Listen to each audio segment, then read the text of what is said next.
की खट्टी मीठी चटनी बनाएंगे। इसके लिए मैंने 150 ग्राम इमली लिए और 1 कप पानी में मैंने इसको भिगो दिया था और फिर इसको अच्छी तरह मसल के इसका पल्प निकाल लिया और गुठलियाँ और बीज वगैरह मैंने इसकी फेंक दिए और इसको छान लिया है।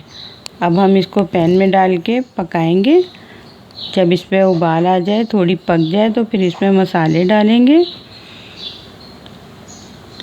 ये चटनी बहुत ही मज़ेदार बनती है, खट्टी मीठी बनती है और ये झटपट चटनी बनाई है मैंने।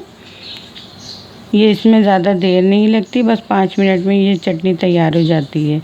अब हम इसमें डालेंगे हाफ़ टी स्पून नमक, हाफ़ टी स्पून कुटा हुआ भुना हुआ ज़ीरा और ये हाफ़ टी स्पून सौंठ और 1 टीस्पून पिसी हुई लाल मिर्च है और 1 टीस्पून चाट मसाला और हाफ़ टी स्पून काला नमक है।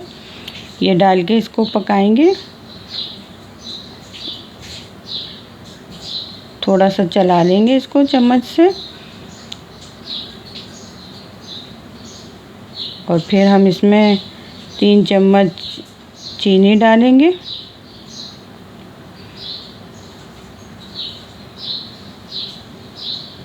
तीन चम्मच चीनी डालिए।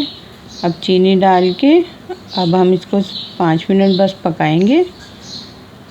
और ये पल्प इसका अच्छा गाढ़ा था, तो इसमें कुछ भी डालने की ज़रूरत नहीं है, ना कॉर्नफ्लोर, कुछ भी नहीं। ये ऐसे ही 5 मिनट में ही बस गाढ़ी तैयार हो जाएगी चटनी। ये देखिए मैंने डिश आउट कर लिया 5 मिनट पका के।